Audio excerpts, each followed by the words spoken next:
Fala aí, guerreiros e guerreiras, sejam bem-vindos a mais um vídeo do canal Investimentos para Todos. E hoje a minha ideia é usar o ChatGPT e entender como que ele pode ajudar na nossa vida de investidor. Então eu fui fazendo vários experimentos, várias perguntas e analisando as respostas que o ChatGPT estava me dando para essas perguntas e vendo se fazia sentido ou não utilizá-lo, no meu dia a dia como investidor. Será que na hora de entender um conceito novo, será que na hora de escolher uma ação, entender se ela tá boa, se ela tá ruim, além de uma casa de análise, que eu já costumo utilizar, faz sentido também utilizar o ChatGPT? É isso que a gente vai ver no vídeo de hoje. Solta a vinheta aí, editor.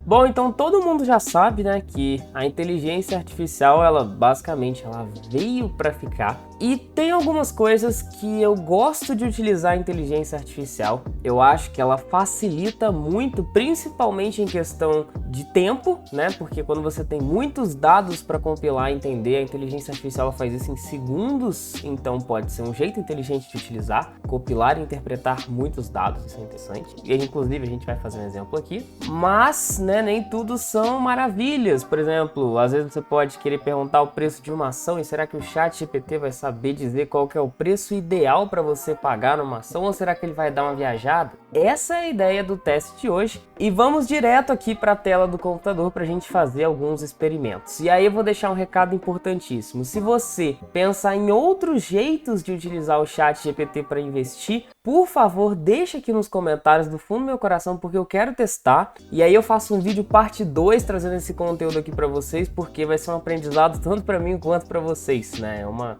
tecnologia nova e faz muito sentido a gente explorar a capacidade dela. Vamos lá? Bom, então a gente vai fazer o seguinte: vamos começar esse experimento com perguntas mais básicas, depois a gente vai para umas perguntas mais intermediárias até chegar nas mais avançadas e entender até que ponto a gente pode utilizar essa ferramenta. A primeira coisa que eu fiz aqui para testar o ChatGPT foi fazer perguntas, por exemplo, perguntas mais simples. Se você está começando a investir, você pode muito bem perguntar coisas como o que são ações, uma coisa simples. E ele vai responder para você, com certeza melhor do que qualquer outro site. E inclusive vai falar, você pode investir em ação, porque ela tem a parte de valorização, a parte de dividendo, liquidez, fala de riscos. E a parte mais interessante que eu enxergo aqui é que você pode ir perguntando mais coisas. Por exemplo, você perguntou o que são ações, e aí você fala, faz sentido investir em ações para receber dividendos? Você que está começando e não sabe se é um golpe, se as pessoas falam de dividendos, se realmente é uma bobeira ou não, você pode perguntar que ele vai saber responder. Por exemplo, está falando de renda passiva, as vantagens de ter empresas que pagam dividendos têm uma menor volatilidade, etc., proteção contra a inflação. Então, assim, resposta simplesmente muito completa, show de bola. Para mim, perguntar coisas iniciais tá aprovadíssimo. Isso vale também para fundos imobiliários, o que são FIs. Então, assim, se você perguntar o que é um fundo imobiliário também, ele também vai responder. E aí você pode fazer perguntas mais elaboradas. Por exemplo, faz sentido ter fundos imobiliários e ações na minha carteira? Eu vou conseguir diminuir a volatilidade? Ele vai responder até aqui, tranquilo. E aí você também pode perguntar coisas mais específicas. Por exemplo, como fazer aluguel de ações? Eu, por exemplo, eu nunca fiz o aluguel de uma ação e eu quero saber como fazer aluguel de ações. E aí perguntar uma coisa mais na prática mesmo. Primeiro ele vai explicar o que é, Ele tá falando aqui, que aluguel de ações é quando você empresta seu papel para outro investidor por um prazo determinado. Então ele explicou o que é um doador de ações e o tomador de ações. A taxa de aluguel, que é o valor que o tomador, o cara que tá pegando a sua ação, ele vai pagar. Ele tá explicando o que é isso, prazos e garantias. E o passo a passo todo para você fazer. Achei muito legal também dele falar de riscos, Existem riscos mínimos, pois a operação é intermediada pela B3, mas pode haver um pequeno risco de liquidez, já que as ações não estarão disponíveis para a venda imediata. Então, assim, sendo bem sincero, para perguntar essas coisas simples, eu acho que faz muito mais sentido utilizar o próprio ChatGPT do que entrar em um site Por exemplo, chegar lá no Google e pesquisar como fazer o aluguel de ações, porque lá eles fazem uma introdução e começa a falar: ações são umas coisas mais utilizadas no mundo dos investimentos. E sabia que você pode ainda otimizar mais ainda o seu lucro com ações utilizando o aluguel de ações? Aí começa aquela introdução e gasta um tempão. Coisa que você pode perguntar direto o que você quer. Bom, então beleza, eu acredito que para perguntar o que é uma coisa, como fazer isso, como vender uma ação na bolsa de valores ou coisa do tipo, né? Se tiver uma dúvida no aplicativo, por exemplo,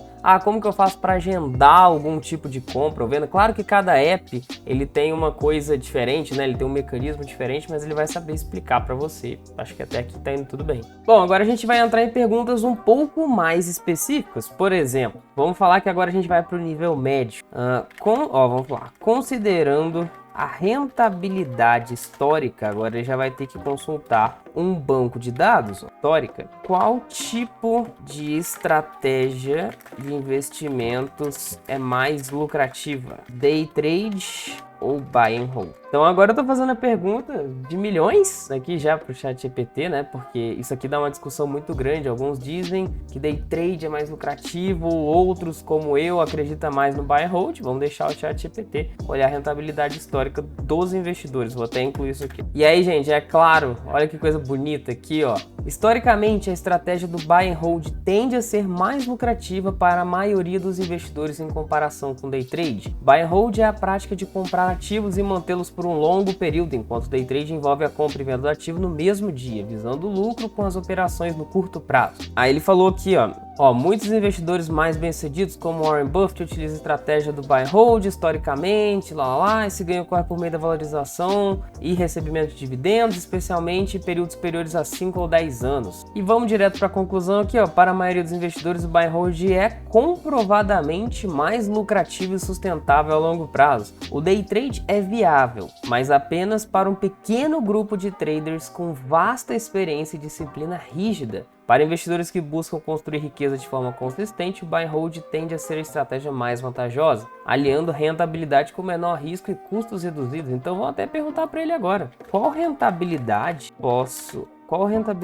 anual média devo esperar ao realizar buy and hold e o day trade? Vamos supor que você quer saber mais ou menos quanto você vai tirar de lucro nisso aqui, ó. Vamos ver se ele vai conseguir responder. Então ele começou a falar aqui, ó: para o buy and hold, ao investir em ações de empresas sólidas e diversificadas, a rentabilidade anual média histórica varia conforme o mercado, período, né? A ação que você vai escolher, até aí tudo bem. Ele falou aqui, ó: a rentabilidade anual média do Ibovespa, principal índice de ações da Bolsa Brasileira, é de 10 a 15% ao ano ao longo das últimas décadas. Essa média pode ser maior em anos de alta no mercado e menor em anos de crise, tá? E aí, agora pro day trade, ele falou: a maioria dos traders iniciantes e intermediários acaba perdendo dinheiro ou tendo uma rentabilidade negativa. Estudos indicam que no Brasil cerca de 90 a 95% dos traders perdem dinheiro ao longo de um ano, ou seja, a rentabilidade média para a maioria dos day traders é negativa. Aí tá falando que aquela minoria, agora falando daqueles 5% aqui que tem sucesso fazendo day trade, eles podem ter retorno de 20 a 30% ao ano ou até mais, mas são casos excepcionais, né? Não é uma coisa que você vai fazer um curso ali rapidinho e vai conseguir fazer. Então, concluindo, resumindo, ele falou que o buy and hold oferece uma rentabilidade média anual de 8 a 15% ao ano. Beleza, acho que tá aprovado. Agora, gente, o que eu quero fazer é pegar o ChatGPT e pedir para ele me explicar o que é um indicador de ações. Isso aqui, para quem tá começando a investir, na verdade, é uma mão na roda. Por quê? Esses indicadores aqui, quando você, por exemplo, tá no Status Invest, ele explica muito por alto. E quando você vai numa explicação mais detalhada, também às vezes não fica tão claro assim. Eu já li alguns indicadores várias vezes e tive dúvida mesmo assim. E eu achei a explicação do ChatGPT muito boa. Vamos fazer isso aqui, ó. Por exemplo, tem vários indicadores. Eu abri a ação do Banco do Brasil. A gente poderia pegar, por exemplo, o indicador de crescimento CAGR lucro 5 anos e perguntar para ele o que significa isso. Vamos ver se agora, no nível médio já, né, já perguntando uma coisa um pouco mais específica do que é, tipo, o que são ações, o que são fundos imobiliários. Vamos ver se ele responde com precisão. Ó, o que é o indicador CAGR lucro 5 anos? A gente acabou de ver aqui direto do site Status Invest. Vamos ver o que o ChatGPT responde. É um indicador financeiro que mede a taxa de crescimento anual média dos lucros de uma empresa ao longo de um período de 5 anos. Até aqui, nada demais. Ele é muito útil para avaliar o desempenho e a capacidade de crescimento dos lucros da empresa de forma consistente, especialmente para investidores que adotam uma estratégia de longo prazo como buy and hold. Já fez aqui um merchandising para mim aqui só porque eu falei que gostava do buy and hold, né? Então vamos lá, ele explicou como é que é a fórmula, né? Ele pega o lucro no final do período e o lucro no início do período, vai elevar 1 sobre o período e depois subtrair 1. Até aqui também, ok. Então agora vamos, beleza, ele explicou, mas nada melhor do que um exemplo, né, gente? Vamos lá. Me dê um exemplo de cálculo utilizando o Keiger lucro 5 anos. Um exemplo prático. Então vamos supor, agora, essa é a diferença do ChatGPT. É você poder fazer mais perguntas em cima da pergunta que você já tinha feito e deixar a conversa mais clara pra gente. Olha só, ele pegou um exemplo de uma empresa que em 2018 teve um lucro de 100 milhões de reais e no final de 2023 ela já tinha um lucro de 160 milhões. E aí ele explicou como é que ele utilizou a fórmula aqui, olha, pegou 160 e colocou no numerador, pegou 100 milhões e colocou no denominador, elevou a 1 dividido por 5 aqui, né, que são um período de 5 anos, como ele mostra aqui na fórmula, e subtraiu 1. E aí ele mostrou que o cálculo, né, o Keiger lucro 5 anos para essa empresa seria de 9,9% ao ano. Aí você já começa a entender melhor o que significa. E aí ele fala, ó, esse resultado significa que os lucros dessa empresa cresceram a taxa média de 9,9% ao ano ao longo dos últimos 5 anos. Pô, bacana. Então quer dizer de que se eu tivesse, olha a interpretação que ele me passou, se eu tivesse uma empresa que em 2018 lucrou 100 milhões de reais, se ela tivesse crescendo os lucros a 9,9% ao ano, né, e aí juros compostos, lucros compostos, inclusive, né, lucro em cima de lucro, no final do ano de 2023, ela já estaria lucrando 160 milhões. Poxa, deu para entender o que significa esse indicador e como é o cálculo dele. Achei que ele atendeu muito melhor do que se eu perguntasse no Google, por exemplo, num site qualquer. Uma outra coisa que a gente pode fazer aqui, eu vou classificar como pergunta de nível médio ainda para o ChatGPT, por exemplo, eu tô olhando o Banco do Brasil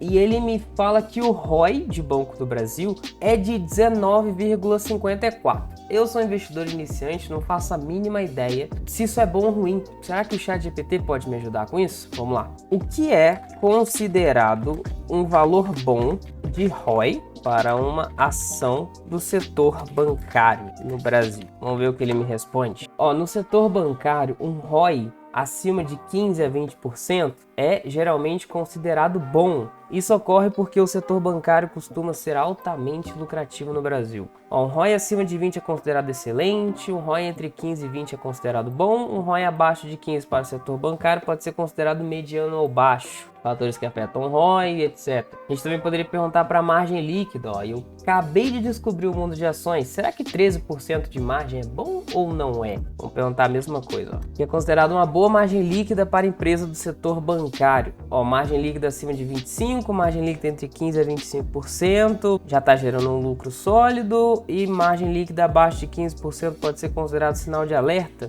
Aí eu já não considero tanto não, tá? Banco do Brasil, por exemplo, ele sempre está nessa margem dos 13%, aqui a média inclusive é 11,78. Aqui eu já acho que o ChatGPT já deu uma viajada na resposta, mas tudo bem, a gente está aqui justamente testando para ver o quão confiáveis são as respostas dele. Eu diria que uma empresa com uma margem líquida acima de 10% já é considerado muito bom, tá? Então eu não consideraria essa resposta dele, não achei que foi margem líquida acima de 25%, não são tantas ações que tem isso, tá, gente? Vamos perguntar de novo, o que é considerar uma boa margem líquida? Vamos ver o que ele vai falar.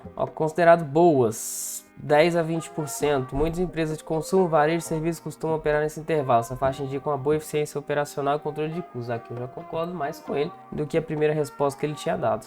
Margens líquidas abaixo de 5%, considerada baixa, pode ser um sinal de problemas operacionais, ineficiência. Esse nível pode levantar preocupações sobre... Aqui eu concordo plenamente com ele. Ele foi muito mais preciso perguntando o que é considerado uma boa margem líquida do que na primeira resposta que ele tinha falado, respondendo especificamente para o setor bancário. Bom, então, quando eu fiz perguntas básicas, acho que a resposta foi muito boa. Quando eu perguntei sobre indicadores, a resposta foi bacana. Tirando a ressalva que eu achei que ele deu uma viajada para mais na margem líquida, né? Jogando valores mais altos do que realmente precisava. E agora a gente vai chegar nas perguntas mais avançadas, que a gente vai tentar tirar o potencial máximo do ChatGPT aqui para ajudar o investidor ou que está começando ou o investidor expert. Vamos ver como é que ele vai se portar, se ele vai dar boas respostas ou não. Só vou descobrir depois que eu fizer a pergunta. Eu vou pedir para ele montar uma carteira de investimentos voltada para ações e dividendos, né? Que é o que eu, Rodrigo, invisto de fato. E vamos ver como é que ele vai sair. Monte uma carteira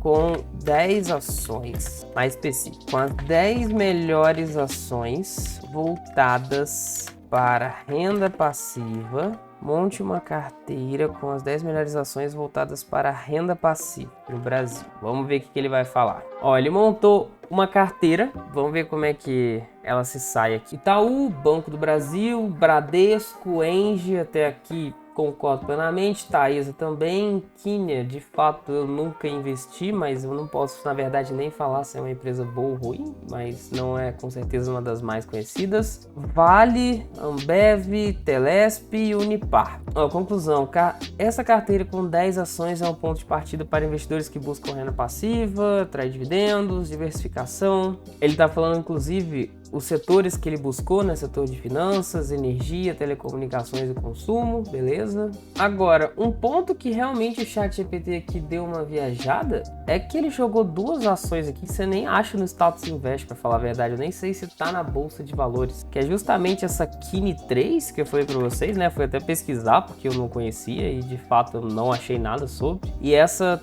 TLPP3 também, TLPP3. Eu não entendi, tanto é que se eu jogasse Unipar 6 aqui, ó, ele acha Unipar, Ambev. Então eu não sei de fato de onde ele tirou essas outras ações. Será que se eu jogasse listadas na Bolsa de Valores, ele melhoraria um pouco a resposta dele? Vamos tentar perguntar de novo. E vamos ver se ele melhora a resposta. Monte uma carteira com as 10 melhores ações listadas na Bolsa de Valores voltadas para renda passiva. Então eu vou fazer o seguinte, listadas na Bolsa de Valores brasileira. Beleza, vamos ver se ele melhora a resposta dele agora. Agora eu adicionei a parte do listados na Bolsa de Valores brasileira e de fato ele melhorou a resposta dele. Então depende muito do jeito que você pergunta, porque agora ele tirou aquelas duas ações, colocou a Vivo, né, que é uma empresa de fato listada na Bolsa de Valores brasileira, colocou a Grendene, que também é uma super empresa. A Grendene é uma empresa bem estável, vamos falar assim, em questão de lucro, é uma empresa que também tem pouca dívida, é uma empresa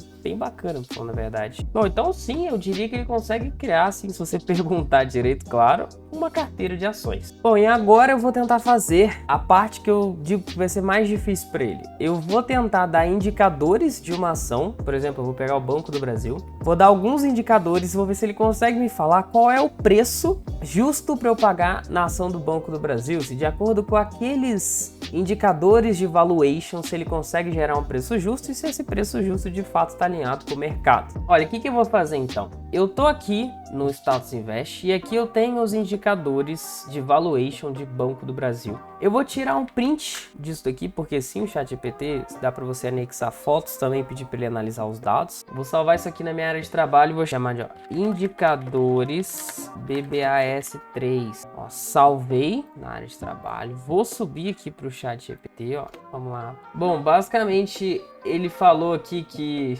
eu não tenho como subir mais anexos, então o que eu vou fazer? Eu já tinha feito esse teste antes, eu vou abrir a aba antiga que eu estava usando e mostrar para vocês o resultado, já que eu não consigo subir agora porque eu tenho um plano grátis e parece que eu atingi o limite. Vamos lá. Bom, então aqui, gente, eu subi os indicadores de valuation para o ChatGPT, tá exatamente aquele print que eu tinha mostrado para vocês, e perguntei qual seria o preço ideal para essa ação e vamos ver o que ele me respondeu. Para analisar a ação do Banco do Brasil, se ela está caro ou barato, podemos olhar para alguns indicadores de valuation apresentados nessa imagem daqui. Ele mostrou o PL atual, 4,32, inclusive vamos ver se bate PL atual, 4,32, ele respondeu certo. Comparando com os anos anteriores, ó, o PL caiu de forma significativa desde 2020, o que pode indicar um crescimento dos lucros ou uma queda no preço da ação. Fato. Em 2019 o PL era de 8 e agora ele está em 4, o que sugere que a ação pode estar mais barata. P sobre VP, ó, ele fala que está abaixo de 1, dividend yield de 9,55, que é um retorno atrativo, de fato eu concordo. olhou a comparação geral e aí ele calculou o preço ideal para ação. O preço ideal, basicamente, ele pegou o lucro por ação e multiplicou por 8. Vamos ver como é que ele chegou nessa conclusão. Para determinar um preço justo para a ação, poderíamos usar a média histórica do preço sobre lucro. Suponha que o PL médio para o setor bancário seja 8. Aplicando esse múltiplo ao lucro, com a LPA atual, o preço ficaria em 48,80. Os indicadores sugerem que as ações do Banco do Brasil estão subvalorizadas e pode ser uma boa oportunidade de investimento. Então, basicamente aqui, gente, o ChatGPT ele respondeu sobre o lucro por ação do Banco do Brasil, só que eu não gostei da análise dele. E aqui vai o primeiro ponto que eu não acho que vale a pena usar o ChatGPT, que é pedir para ele falar o preço justo para uma ação. Por quê? O preço do Banco do Brasil, gente, está em R$ 26,37 o preço atual, e o preço máximo histórico aqui, se a gente olhar em um ano, foi de R$ 29,00, em 5 anos a máxima histórica foi de 28, e o ChatGPT sugeriu, né, de acordo com esses dados aqui, de que o preço justo para ação seria de R$ 48,80. Então eu não acho que ele seja bom para fazer valuation de ações. Inclusive, algumas casas de análise sugerem que o preço justo, teto, né, para o Banco do Brasil seja por volta dos R$ 30,00. O ChatGPT falou aqui 48, né? Então realmente ele deu uma esticada boa no preço. Pode ser até que tem outras formas dele estimar o preço justo, mas olhando esses números, olhando os dados que estão no Status Invest, pelo menos da forma que eu fiz, eu acho que o resultado não foi bom e não recomendo que você utilize isso em casa, porque você pode tomar um prejuízo aí. Bom, e agora vamos pro ápice aqui do vídeo, que é o seguinte: eu, Rodrigo, acho muito importante de buscar dados também em relatórios de empresas, só que por outro lado eu não tenho tempo de ler relatórios. Geralmente os relatórios das empresas que soltam, né, os resultados trimestrais, anuais, eles têm trilhões de páginas, e se você trabalha, gente, você é um CLT, PJ, alguma coisa assim, enfim, se não trabalha com a bolsa de valores, você provavelmente não vai ter tempo de ler esse relatório inteiro. Mas nada impede de fazer aquilo que eu falei para você lá no início do vídeo. E se a gente utilizasse o ChatGPT com o potencial máximo dele? E se a gente pegasse a inteligência artificial, pedisse para ler o relatório todo e pedisse para ele me passar um resumo se, no geral, a empresa está indo bem ou está indo mal? Eu fiz esse teste aqui e eu quero mostrar para vocês, porque aí dessa forma eu achei que ele foi muito mais útil do que passando preço de ações. Vamos dar uma olhada aqui, ó. Basicamente o que eu fiz aqui, gente, é que eu entrei no site do Banco do Brasil, a parte de relação com investidores, e abri análise de desempenho do segundo trimestre de 2024. É esse documento aqui. Igual eu falei para vocês, tem 324 páginas. Imagina só você tentar analisar ou ler isso tudo aqui para investir numa ação na bolsa de valores, o tempo que isso não ia tomar da sua vida. Agora, eu, Rodrigo, não preciso ler isso tudo. Eu sou preguiçoso e de fato tempo é uma coisa que a gente não pode comprar. Mas para não ficar sem essas informações devido à minha preguiça, a gente pode sim, por exemplo, jogar no ChatGPT e pedir para ele analisar isso aqui. E aí na hora que eu fiz, esse aqui foi o resultado. Ó, eu subi então a análise de desempenho do segundo trimestre de 2024 e perguntei assim, ó: com base no relatório de análise de desempenho do Banco do Brasil, faça um breve resumo com os principais pontos positivos e negativos e me diga se, no geral, o banco está saudável e bom para que eu invista meu dinheiro. Uma pergunta que o investidor com certeza ia querer fazer. E aí ele falou para mim, ó, ele leu essa análise de desempenho aqui e falou, ó, que o Banco do Brasil teve aumento no lucro líquido. Pontos positivos, ó, expansão de carteira de crédito, controle de inadimplência, eficiência operacional. Então vale a pena dar uma lida nisso. E também citou os pontos negativos, ó, que ele teve aumento no custo de captação e explicou o motivo, ó. Isso pode estar relacionado às condições econômicas e à elevação da taxa de juros. Realmente, o juros está subindo e pegar mais dinheiro está ficando caro. Exposição a risco de mercado. A instituição ainda apresenta exposição significativa a risco de mercado, especialmente relacionados à variação da taxa de juros. Concordo. Concorrência do setor bancário. Olha que interessante. A crescente concorrência de fintechs e outras instituições financeiras digitais representa um desafio contínuo para o Banco do Brasil e pode impactar a participação de mercado e margens no longo prazo. Concordo com ele. Ele deu uma consideração geral aqui para desse relatório. No geral, o Banco do Brasil demonstra uma instituição saudável e com boas perspectivas de crescimento. O aumento do lucro, expansão de carteira de crédito e o controle de inadimplências são indicativos de uma operação sólida e bem administrada. No entanto, é importante considerar desafios como aumento de custo de captação e exposição a risco. Então, assim, eu acho que a resposta do ChatGPT foi bacana e provavelmente eu não ia conseguir ter tempo de ler um relatório e você, claro, pode perguntar coisas específicas do relatório. Como está o lucro do Banco do Brasil? Corre risco do Banco do Brasil quebrar nos próximos meses com base nas projeções mostradas no relatório? Eu achei sim que foi uma experiência bacana de utilizar a inteligência artificial para uma coisa que eu não faria. Bom, gente, então agora o que eu vou fazer? Eu vou abrir minha carteira no MyProfit, exportar os dados da minha carteira e pedir para ele analisar o que ele acha da minha carteira de investimento, se ela está boa ou ruim, e fazer perguntas em cima disso. Eu imagino que vai ser talvez a parte mais difícil para o ChatGPT, né? Porque são dados e não é uma coisa que você acha uma resposta pronta, e ele mesmo vai ter que analisar a minha carteira e vamos ver o que vai dar isso aqui. Bom, então para quem utiliza o MyProfit, eu vim aqui na parte de posição detalhada e cliquei aqui para ele exportar. Primeiro eu tinha tentado como CSV, mas não deu certo, tá? A parte de CSV ele não conseguiu ler os dados direito, então agora eu vou tentar como a parte de Excel mesmo. TXT também não ficou legal, fui tentando fazer vários testes. Eu acho que Excel padrão vai ser o jeito mais fácil para ele ler. Bom, então basicamente, ó, eu tô subindo a minha carteira para ele, tá? O que eu tinha feito aqui em cima foi um teste colando, mas vamos fazer do jeito certo, ó. Com base nessa tabela aqui do Excel, que basicamente ele exportou isso aqui em Excel, tá? Analisa a minha carteira de investimentos, cite os pontos positivos e negativos e como que eu posso melhorar. Vamos ver se ele vai conseguir analisar, gente. Vamos lá. Bom, gente, então basicamente ele também não conseguiu analisar o Excel. Ele falou que ele não consegue realizar uma análise nesse momento. Então vamos fazer a última coisa que eu acho que pode dar certo, né? Que é simplesmente copiar tudo e colar lá. Vamos tentar. E avalie a minha carteira e diga se ela está bem balanceada. Vamos ver. Agora com porcentagem de patrimônio em cada uma. Ó, suas principais alocações em ações brasileiras: Banco do Brasil, Petrobras, Vale, entre outras, em fundos imobiliários, XPLG, HGR normal. Diversificação importante, Tesouro, IPCA+, e Tesouro Selic, mesmo sendo a posição vendida, oferecem uma certa estabilidade, pressão contra a inflação. Ativos internacionais: a exposição ao IVVB11, 22% da carteira permite acesso ao mercado dos Estados Unidos. Concentração ativos setores. Sugestão de ajuste: reduzir a concentração no IVVB11 e Tesouro IPCA+, para diversificar em mais ativos internacionais. A parte do Tesouro IPCA+, eu concordo, que é o que eu estou tentando fazer comprando mais renda fixa. A parte do IVVB11 não, porque de fato é o melhor jeito de investir nos Estados Unidos que eu encontrei. Aumentar a renda fixa, concordo. Reavaliar alguns ativos de cripto e ações de maior perda. DOT, Link, ativos como Vale. A Vale está passando por um momento difícil, mas já que sobe. Assim, sua carteira apresenta boa diversificação de setores classe ativos, mas com alta concentração em alguns ativos. Se seu perfil tolera volatilidade, ela está relativamente bem posicionada, mas uma melhor subdivisão de pesos pode reduzir risco. Bom, ele está reclamando aqui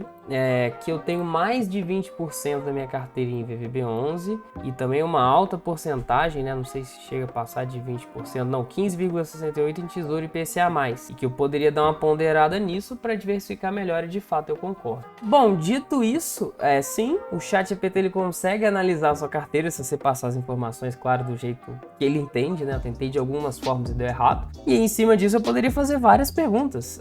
Por exemplo, qual ação eu deveria alocar mais, ou coisas do tipo, e acho que pode ser interessante. Então eu diria que de 0 a 10 ele se saiu um 8 em questão de funcionalidade, mas o que eu mais gostei de fato foi pedir para ele ler o relatório e fazer um resumo. Achei essa função muito interessante. E se você tem outras ideias para utilizar o ChatGPT, deixa aqui nos comentários pra gente de fato fazer um vídeo, quem sabe parte 2, explorando ao máximo aqui essa inteligência, né, essa IA, para que ela ajude os investidores. Muito obrigado pela sua atenção e até a próxima. Tchau, tchau!